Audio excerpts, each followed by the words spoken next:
Okay, guys, we're going to start the first part of the second senses test, and that's on hearing, also called audation, and about equilibrium. The ear also functions in equilibrium. This first part is going to be about the basic structure of the ear. So I'm going to pull up a PowerPoint and talk about these things right here. Okay? So if I pull up this PowerPoint picture right here, we have the, that's wrong. Okay, so let me go and find it. Sorry. Okay. So here is the external ear. We have the auricle right here. That's the outside ear. You can see it's sort of shaped like a funnel because sound actually travels that way. And this is the external auditory canal. Remember, we have earwax that's produced here called cerumen, and those are through modified apocrine glands.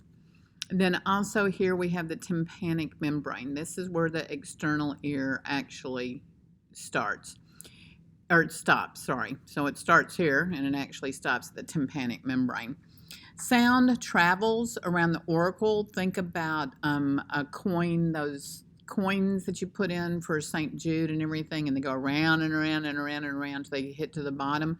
And that's actually how sound travels in this external ear. It goes around here, moving down the external auditory canal until it hits the tympanic membrane.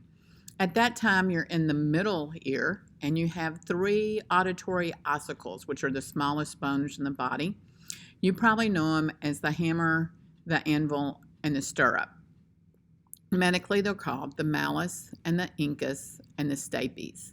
So the malleus moves the incus and the incus moves the stapes into a bony structure that we're going to talk about in the inner ear. Okay. Also in the middle ear, we have the eustachian or auditory tube, and this links directly to the nasopharynx. This is how we actually get middle ear infections sometimes, because stuff goes up this way. This is also why our ears pop whenever we go up into elevations and stuff like that. It's because the pressure's not equalized. Our pressure equalizes faster on this side of the tympanic membrane, but this side it equalizes slower because of the opening here, so that you actually get a pressure difference, and that's what makes our ears ache sometimes whenever we're on a plane or in altitudes. Okay, then we have this bony middle or inner ear. This is the inner ear, this is the middle. Okay, we have semicircular canals right here that help with equilibrium. This little thing right here we're going to find out is called the vestibule. Think about going into the vestibule of a church at the beginning. This is the entrance way into the inner ear. And then we have the cochlea. The cochlea actually looks like a snail shell, and it goes around and around and around. If I rolled it out, it would be straight and linear, but it's coiled and takes up just a little bit of space. So those are the main parts I want you to know. Let's go back to the Word document to be sure that I've got everything covered. That was the wrong Word document, as you can tell.